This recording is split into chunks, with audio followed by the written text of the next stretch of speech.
Hello दोस्तों, नमस्कार, प्रणाम। स्वागत है आपका श्रेया लोकगीत में। तो दोस्तों, आज हम आपको एक देवी पचरा गीत सुनाने जा रहे हैं। तो प्लीज़ दोस्तों कमेंट करके बताइएगा आपको गीत कैसा लगा। चलिए, अगर गीत अच्छा लगे तो चैनल को सब्सक्राइब भी कर दीजिएगा। चलिए गीत शुरू करते हैं। निमिया के डाल मैया डाले ले झूलुआ हो कि झूली झूली ना। निमिया के डाल मैया डाले ले झूलुआ हो कि झूली झूली ना। मैया मोरी गावे नी गीतिया हो कि झूली झूली ना। मैया मोरी गावे नी गीतिया हो कि झूली झूली ना। झूलता झूलत माई के लागले पियसिया हो कि चल रे भैली ना। माला होरिया दुअरिया मैया चल रे भैली ना। माला होरिया दुअरिया मैया चल रे भैली ना। सुतल बाड़ू की जगाए मालिनी आके बूंदाए काना। सुतल बाड़ू की जगाए मालिनी आके बूंदाए काना। हमके पानिया पियई तू मालिन बूंदाए काना। हमके पानिया पियई तू मालिन बूंदाए काना। कैसे के पानिया पियाई सीताली मैया मोरे गोदेना। कैसे के पानिया पियाई सीताली मैया मोरे गोदेना। खेले बाला का नादान हो कि मोरे गोदेना। खेले बाला का नादान हो कि मोरे गोदेना।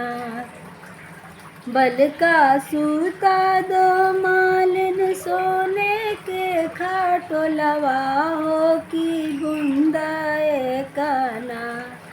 बल का सूता दा मालिन सोने के खाटोलवा हो कि बुंदाए काना। हमके पानिया पियई तू मालिन बुंदाए काना।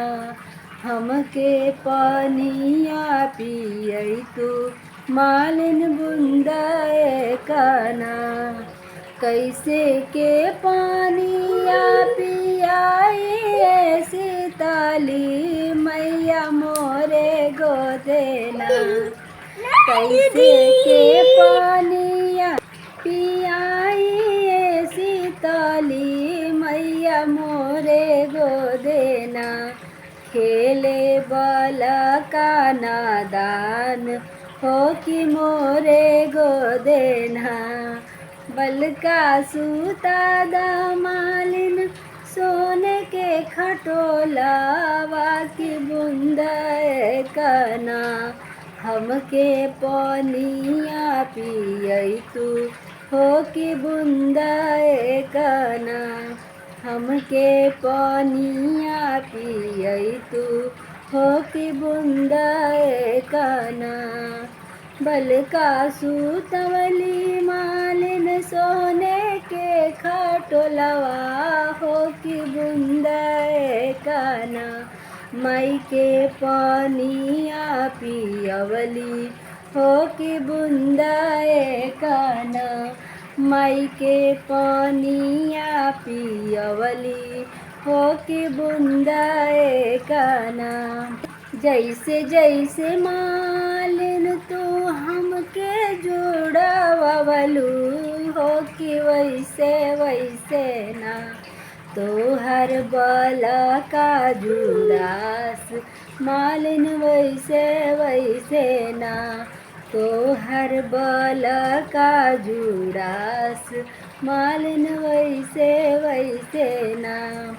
निमिया के डाल मैया नावेली झूलवा हो कि झूली झूली ना, मैया मोरी गावेली गीतिया हो कि झूली झूली ना।